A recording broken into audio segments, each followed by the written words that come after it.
এমন একটা সময় আপনার জীবনে আসে যখন কেউ আপনার সামনে দাঁড়িয়ে আপনাকে বলে বসে, তুমি দেখি অনেক বদলে গেছো, আগের সেই তুমিটা আর নেই।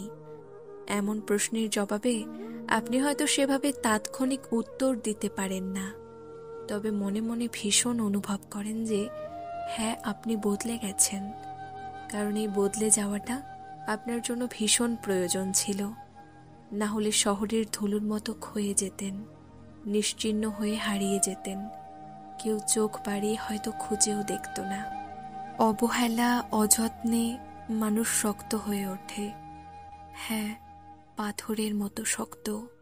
শরীরের মতো মন শক্ত হয়ে গেলে তার কাছে আর কিছু পাওয়ার থাকে না, তার কোনো পিছু টান থাকে না, আর কোনো উপেক্ষা তাকে অপেক্ষায় রাখে না, তাকে আর কোনো অবহেলা ভাঙতে পারে না। তার দুর্বলতা তখন আর কারোর জন্য দ্বিতীয় সুযোগ হয়ে ওঠে না। জীবনে কিছু কিছু সময় ভীষণ করে বদলে যাওয়া জরুরি। আপনার বদলে যাওয়ার উপস্থিতি যেন মানুষকে ভাবায়। বিশ্বাস করুন, কিছু বদলে যাওয়ায় মানুষের কল্যাণ নিহিত।